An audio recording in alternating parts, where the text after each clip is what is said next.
క్రైస్తవుడై పుట్టి ఉంటేనే,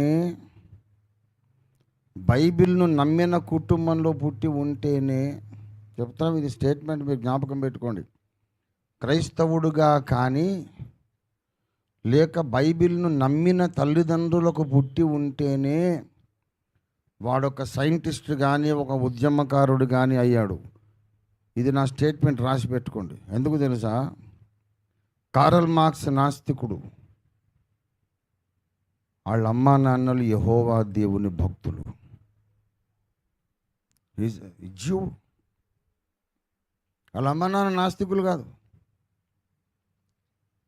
బైబిల్ని నమ్మినారు వాళ్ళు. పాత నిబంధన గ్రంథం నిరంతరం పఠించేటటువంటి గ్రంథం, పఠించే కుటుంబం అది.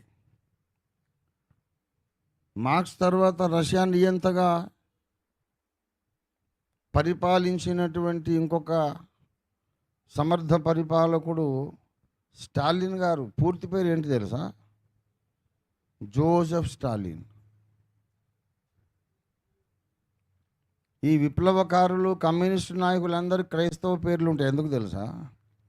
ఆ మాత్రం విప్లవం చేసే దమ్ము, తెగింపు, తెలివితేటలు ఎందుకు వచ్చినాయంటే వాళ్ళ అమ్మ నాన్న ప్రార్థన చేశారు కాబట్టి.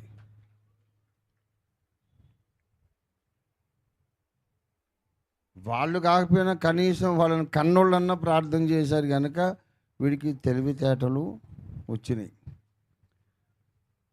గనక డెవలప్మెంట్ ఏం జరిగినా అది యేసు ప్రభువును నమ్మిన వాళ్ళ ద్వారానే జరిగింది. కానీ యేసు నాకు అక్కరలేదన్న వాళ్ళ ద్వారా జరిగిన డెవలప్మెంట్ ఏమీ లేదు.